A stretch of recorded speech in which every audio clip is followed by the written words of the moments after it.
Hi folks, today I'm reviewing the Auratone 5C Super Sound Cubes, which I recently purchased as a second set of monitors. I'd heard and read many good things about them, so when Auratone started manufacturing them again, I took the opportunity to purchase. And when I first heard them, what I heard back was not quite what I was expecting.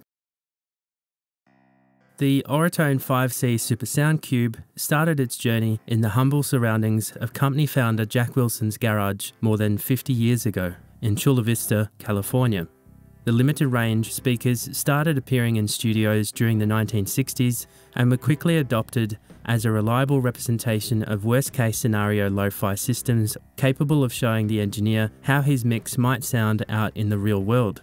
Whilst their appearance has changed over the years, their core design and sonic characteristics have remained largely unchanged, and over the years received high praise from many a top engineer and producer. You'll find at least one in just about every major studio across the world because, as I will explain, they have a very specific set of characteristics which are central to their usefulness. Fast forward to now, the Auratone legacy lives on, with the company relocating to Nashville, Tennessee, whilst still run and owned by the same family that produced the original. Up until fairly recently, the only way you could buy an Auratone was on the second-hand market, but now, the 5C Cube is making a comeback, since the company began again to faithfully reproduce them. By all accounts, the newer versions are every bit as authentic as the original design from an acoustic standpoint.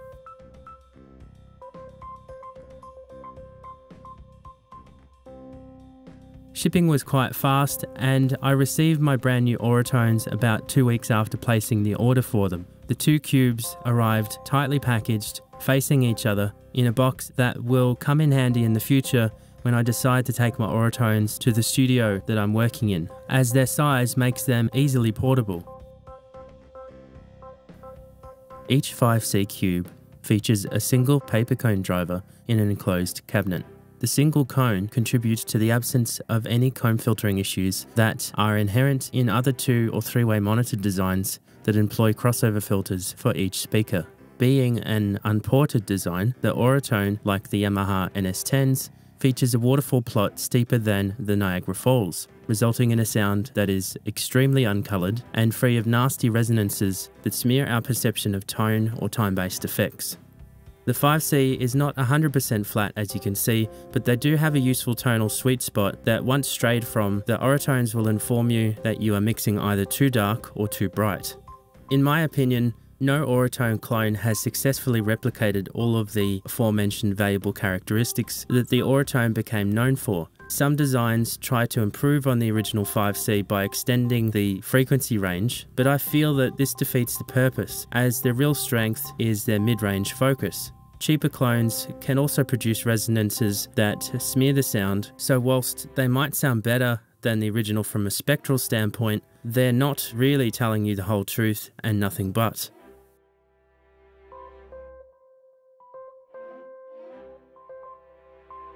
You'll need 2 sets of banana plug cables running from a moderately powered amplifier. I researched well-known amp and 5C combos and noted that a lot of people felt that the discontinued Crown D75 amp was a good match for these little speakers, and so snapped one up on eBay that was still in good working order. For those interested, the Crown D75, if you can get your hands on one, also features transformer taps that allow it to run on multiple worldwide voltages and frequencies such as the 240 volt 50 Hz supply that we have here in Australia. Always seek the advice of a professional electrician before engaging in any sort of modifications to audio equipment. You'll also need cables connecting the output of your interface to the input of your chosen amplifier. Be sure to power the amp last when starting up your system and power it off first when shutting down equipment to avoid any loud pops or clicks that could potentially damage the speakers. My motivation to purchase was that I wanted speakers that would complement my current monitor set. With my Yamaha HS50Ms and HS10W sub, I was compensating for what I perceived as a brittle top end and barking mid-range by either adding too much bass, carving out important mids, or not adding enough top end to my mixes. These are the pitfalls of working with monitors that are hyped, in that whilst they are great for hearing upper detail and lower bass frequencies, they can lull us into a false sense of balance. Ideally, it's good to have both full-range monitors and something less flattering that relies on a single driver, such as the 5Cs, as each monitor combination do a good job of nailing different parts of the spectrum. So for me, the Auratones really filled a void in my current monitoring setup. Now to the important part, how do they sound? The sound of the reissued Auratone 5C is not what I expected. Having not used the original Auratones before, I was prepared to hear some fairly scratchy sounding speakers with little to no bass and a dull top end, much like an old kitchen radio. With nicknames like Horrortones or Awful Tones, it's easy to understand why I drew this conclusion, but I was really surprised when I heard them for the first time. What I heard was more than enough bass and treble, with clarity in the mid-range I'd not experienced before, including in the upper bass frequencies. When I say clarity, I don't mean in the sense you might think, like perhaps adding loads of top-end EQ to a dull mix.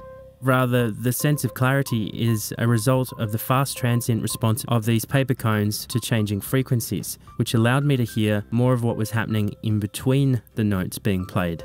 The detail they provide in the mid-range is shocking and a real eye-opener.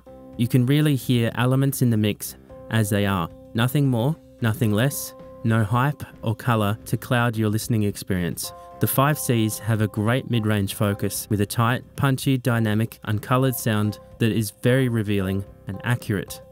The stereo imaging is also possibly the best I've heard on any professional monitor of its price range. Listening to Michael Jackson's Thriller album is an experience in and of itself, but on the Auratones you miss no panning decision or effect, to the point where I find myself being able to easily pick out types of effects as separate entities from the instruments themselves. It's like hearing the album for the first time, as you start to hear all these little nuances that other speakers just clouded over with colourful hype.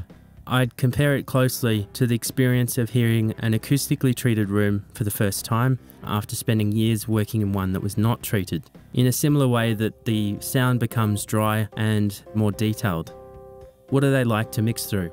I'd recommend listening to quite a few different genres of music, as well as your own mixes as you break them in. The bass and treble are attenuated smoothly at the top and bottom ends of the spectrum, so they take a little getting used to, but if you take the time to really absorb the sound, you can quickly learn to listen through them and hear past their spectral shortcomings to extract the most out of the way they expose the mid-range.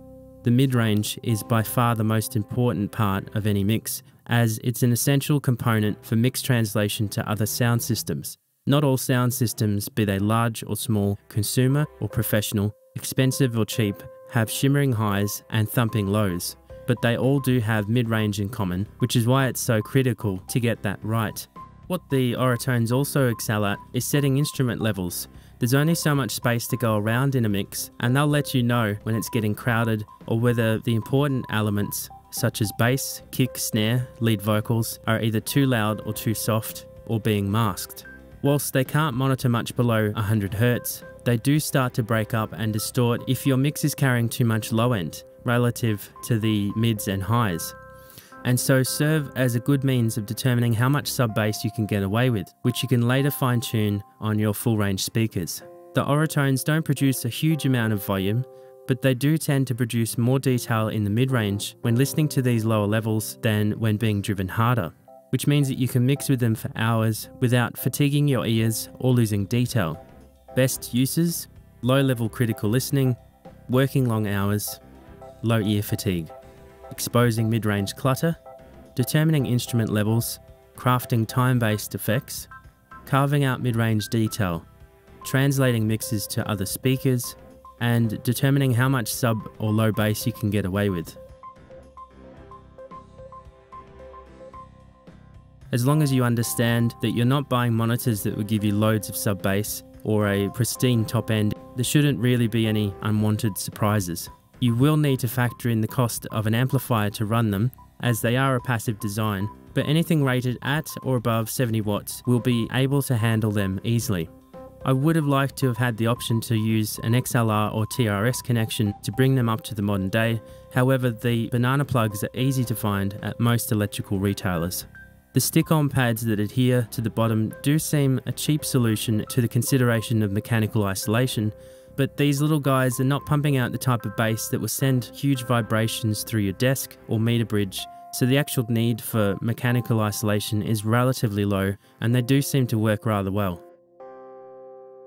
So, in conclusion, if you're looking for a second set of monitors that complement your full range system, or for that matter searching for your first pair of affordable but accurate monitors, then it's worth checking out the new Auratone 5C Mix Cubes. Their proven track record speaks for itself, and it's great to see the Auratone brand back for the new generation of producers and engineers to enjoy. If you find yourself wanting mixes that translate better, or you'd like to critically analyze and pull apart pro mixes with ease, then I'd highly recommend Auratones as an invaluable tool for anyone serious about music production. Until next time, happy mixing. If you have any questions, comments, or ideas for new tutorials or require mixing services, please email me at yamahadrums2009@hotmail.com, and please subscribe to remain informed of future video releases.